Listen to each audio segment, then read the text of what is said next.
తిరుమల కొండపై తెలంగాణ సీఎం ఆసక్తికర వ్యాఖ్యలు చేశారు. ఏపీలో కొత్త ప్రభుత్వం ఏర్పడ్డాక సీఎంను కలుస్తానని రేవంత్ రెడ్డి చెప్పారు.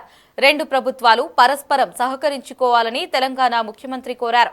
తిరుమలలో తెలంగాణ తరపున సత్రం, కళ్యాణ మండపం నిర్మిస్తామని వెల్లడించారు.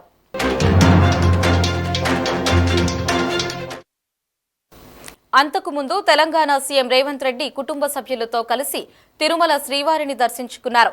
టీటీడీ ఈవో ఏవీ ధర్మారెడ్డి వారికి స్వాగతం పలికి దర్శన ఏర్పాట్లు చేశారు. ఉదయం రేవంత్ రెడ్డి తన మనవడు శ్రీనుకి తల నీలాలు చెల్లించుకున్నారు. అనంతరం వీఐపీ బ్రేక్ దర్శన సమయంలో కుటుంబ సభ్యులతో కలిసి శ్రీవారిని దర్శించుకున్నారు. అయితే ముఖ్యమంత్రి హోదాలో తొలిసారి తిరుమలకు వచ్చిన రేవంత్ రెడ్డికి ఆలయ మర్యాదలతో స్వాగతం పలికారు.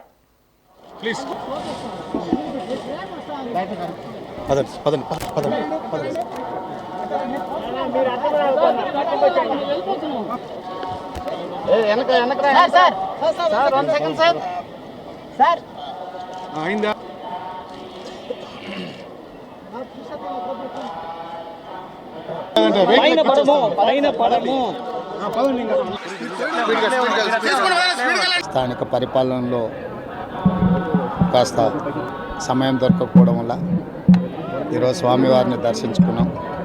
రెండు రాష్ట్రాల సత్సంబంధాలు కొనసాగాలని, రెండు రాష్ట్రాల అభివృద్ధి పదం వైపు నడవాలని, ఆంధ్రప్రదేశ్లో ఏర్పడబోయే ప్రభుత్వము ఆ రాష్ట్ర ముఖ్యమంత్రితో తెలంగాణ ముఖ్యమంత్రిగా సత్సంబంధాలతో సమస్యలన్నిటిని కూడా పరిష్కరించుకొని కలిసికట్టుగా నడిచి రెండు రాష్ట్రాలు అభివృద్ధి పదం వైపు నడిపించే విధంగా ఒకరికి ఒకరు సహకరించుకొని ముందుకు వెళ్ళాలని ఆకాంక్షించను.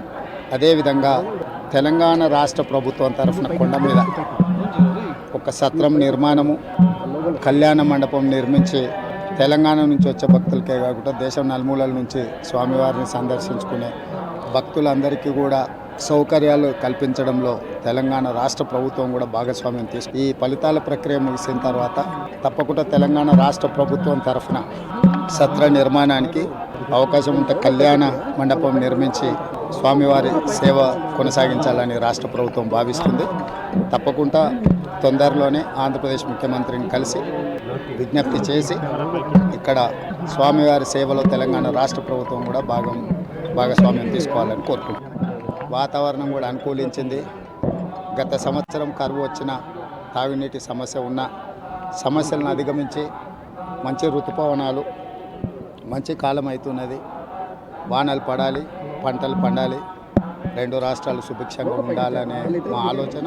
ప్రకృతి కూడా సహకరిస్తుంది. తప్పకుండా పాలకుల మనసులో ఎలాంటి స్వామివారు ఒక ఆలోచన కలిగించి తప్పకుండా ఆ ప్రాంత రైతులకు సహాయం చేసే విధంగా వానలు పడి పంటలు పండుతాయి. మా ప్రభుత్వ కార్యాచరణ కూడా ప్రధానంగా రైతాంగాన్ని ఆదుకొని దేశం యొక్క సంపదను పెంచాలనేది మా ఆలోచన. ఆ విధంగా ముందుకు సాగాలని మా ప్రభుత్వం భావిస్తుంది.